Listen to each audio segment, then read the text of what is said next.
Hello, Vinyl Community. It's Brian. Happy Friday. I'm here to do a contest entry for a channel called Royce in the House, who's running a contest because he has made now 200 videos, which I think is an accomplishment. So he decided to have a contest. I'll put the link below, but if you want to participate, you're going to have to move quickly because I think the deadline is tomorrow. So I've got mine in just under the wire as it goes. So there are 3 questions and a bonus question. So let's just start with the question number 1, which is to show 3 albums that have at least one song 10 minutes or longer. So I decided to go with the first song that occurred to me, and the very first song I thought of was one that appears on the second record from the Velvet Underground, their White Light, White Heat record from 1968. This is my 1982, nice copy from 1982 from Canada. And the last track on side 2 is Sister Ray, which is credited as being 17 minutes. But online it says it's actually longer than that. I'm sure many of you already know that song, but if you don't, you might want to listen to it because it's really wacky. It's about violence, drug use, homosexuality, and according to Lou Reed, transvestitism. Now, I don't think we use the word transvestite anymore, but he claims that Sister Ray is a transvestite smack dealer. So the song has something like 8 different characters, centers around a group of drag queens who convince some sailors to come to an orgy. So lots of orgy-like things ensue with drug use, the total scene of debauchery. At some point someone dies and no one notices or no one cares. Eventually the police come. And the music itself is very strange. It's just this, it's hard to describe it if you don't know it, but it's very strange. And I think the band decided that they would keep whatever was recorded while they were doing it and not do any edits or redubs or anything like that. So it's very organic, I guess you would say. So I chose a record that's linked to that because, by the way, that's my favorite Velvet Underground era, the one with John Cale. So I chose a record that he did with Terry Riley called The Church of Anthrax. This came out in the early 70s, 70 or 71.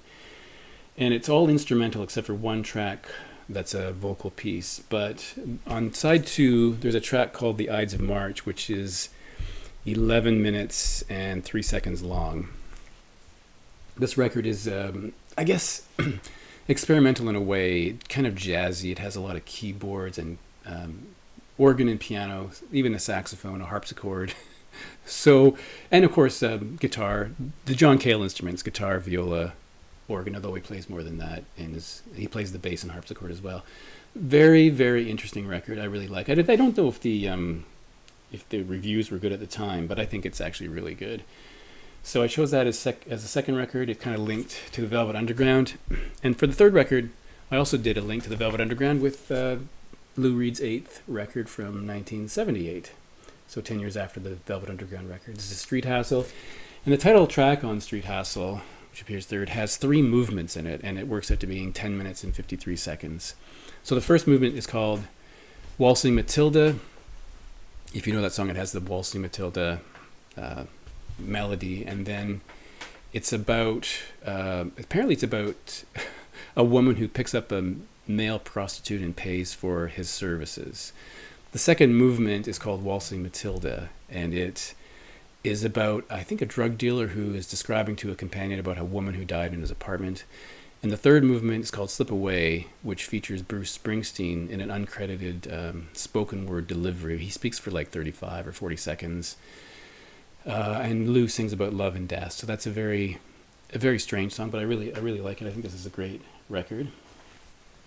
The second part is to show 3 iconic soundtracks. So I went to my soundtrack section and pulled out 3 things. The first is Rock and Roll High School from 1979. This features a lot of Ramones work, so it has some Ramones tracks, but then it has a medley of some Ramones songs. It has Nick Lowe is on here, Brian Eno, Devo, Brownsville Station, Chuck Berry, etc. Alice Cooper as well. This is probably better than the movie, although I can't even remember the movie very clearly, but the soundtrack's pretty good. I thought I'd pull out The Great Rock and Roll Swindle by the Sex Pistols from the mockumentary, which I've never seen. That's kind of a gross image on the back. Who Killed Bambi? Yeah, I've never seen this movie, but I've had the soundtrack for quite a while. So insert here. And for the third soundtrack, I just grabbed Good Morning Vietnam from 1988 with Robin Williams. So as you might expect for a Vietnam film, it has a lot of Vietnam era songs. So Martha Reeves and the Vandellas, Beach Boys. We have the Searchers, the Castaways. We have James Brown, Them, Vogues, Louis Armstrong. So a really good record.